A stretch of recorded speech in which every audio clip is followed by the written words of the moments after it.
I'm at the yard of Sharon KOTZEN. We're going to hear a little bit more about the SKR runners, and getting them started will be the two youngsters that are first up. Arlu, who's having his first start. He is a 2-year-old colt by Erupt, and Mio Destino, who's a 2-year-old colt by Master of My Fate. Morning, Nadine. Both my babies are nice, strong colts. They're the only two colts in the race, so I actually hope that they behave with a whole field full of fillies. Lots of temptation. But, you know, it is the first baby race and you never know really what to expect. But both of mine, you know, show a reasonable amount of pace, so hopefully they will run well if they're not dumb and green. That is always a little bit of a worry, having your very first start. Now behind us is the really, really cute Super Casanova. I know cute doesn't cut it as a racehorse though, Sharon, and you're going to be expecting a good performance from him. Yes, he doesn't bring his work to the track. And he gave us one very good run and then he was disappointing in his last two starts.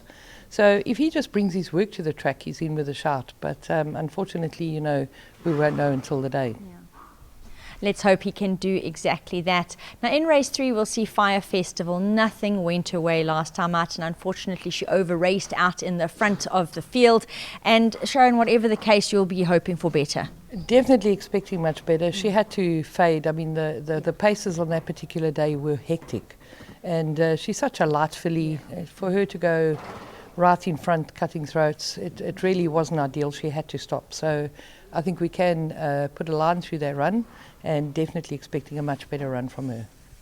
We'll see Midas Tau in race 4. Now she needed her penultimate. She improved in her last and she placed. Yes, she'd been improving the whole time. The last run was her second run back from Johannesburg, which they normally run a little bit flat. And she still seemed to need that last run. She is improving every day. And I know it is in open company, but there is a nice fillies race for her in 3 weeks' time. So, you know, just hoping that she gives a good account of herself. 2 runners in race 6. Get it done. Well, that's what she just keeps on doing. She is in super form. She's won 3 of her last 5 starts, and when she's just missed, it's literally been that, and she's run second. She'll be joined by Blue Palace, her stable companion. Now she's got a draw that she can make use of, but Sharon, she can be a little bit uptight in the gates, and that's often where she loses it. Yes, Get It Done, super consistent and honest. She always gives a good account of herself. She is carrying the top weight, but she is a big, robust filly, so it shouldn't be a problem with her. Blue Palace really disappointed us in her last run, but she seemed to be above herself. I mean, you know, she's never been an issue to go into the pens or anything like that, and she was stubborn throughout. She normally loses her races at the start. She jumps a little bit on the slow side, but, you know, that is her.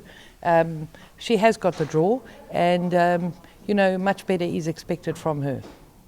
In race 7, we'll see Gold Gunner, and he was an honest placing last time out. Sharon, he enjoys the mile on Polly. Yes, he doesn't seem to be able to pull a draw lately. He's got a wide draw, but he is very honest. You know, he found traffic coming up the straight in the last run, so, you know, the last 400 meters really didn't pan out his way. If he gets a clear run, I definitely think he's a big runner here. And the yard will close with Scampton in the last race. Now, he was a little bit disappointing last time out, but I think we can draw a line through that. Generally, a lot closer. Yes, he also has a wide draw. You know, I think that he might have got his tongue over and choked himself up in the last run. Everything went wrong. You know, there's obviously no proof of that, but he definitely is better than that, and definitely expecting a much better account of himself. Definitely draw a line through that. Scampton, as his prior form does point out, can do better. We'll expect him closer.